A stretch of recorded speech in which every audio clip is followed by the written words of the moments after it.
এই পুরো বিষয়টা তো সরকারের ব্যাপার। সরকার কিভাবে কি করছে না করছে এটা সরকারই দেখভাল করছে। কিভাবে একজন আসামি সবার চোখ ফাঁকি দিয়ে কিভাবে চলে যায় এরকম একটা সার্বভৌম দেশ থেকে, স্বাধীন দেশ থেকে। তো এটা আসলে খুবই দুঃখের ব্যাপার। মানে আমাদের আইনশৃঙ্খলা বাহিনী আসলে আমরা চাচ্ছি জাস্টিস ফর হাদি। তাহলে হাদি হচ্ছে পুরো বাংলাদেশ। পুরো বাংলাদেশের ক্ষেত্রে আমরা যখন হাদির জন্য জাস্টিস পাবো, তখন আমরা নিশ্চয়ই সবার জন্য পাবো। We will get justice for all. তো এখানে যখন কোনো একটা লুথার কিং একটা কথা বলেছিলেন যে justice delayed too long, justice denied.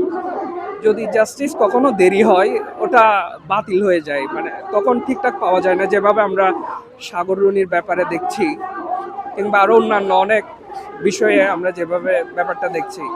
তো সেক্ষেত্রে যেটা বলতে হয়, প্রশাসন চাইলে সব কিছু তাদের হাতের মধ্যে থাকে, এটা আমরা বিশ্বাস করি। কারণ বিগত দিনে বিভিন্ন দলের ক্ষেত্রে প্রশাসন যেভাবে স্টেপ নিয়েছে, সেভাবে যদি হাদি ভাইয়ের ব্যাপারেও মানে শহীদ শরীফ ওসমান হাদির ব্যাপারেও যদি প্রশাসন ওভাবে চিন্তা করে, তাহলে আমার মনে হয় না খুব বেশি কষ্ট পোহাতে হবে, কিংবা যারা শুটার আছে তাদেরকে পাকড়াও করতে। আজকে একটা খবর দেখেছি যে দুইজন সহযোগী ভারতে তারা গ্রেফতার হয়েছেন।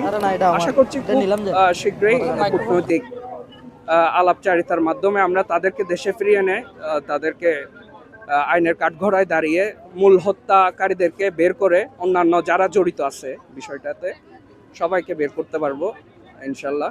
এই আশাটাই আমরা রাখি, সবার হৃদয়ে পোষণ করছি।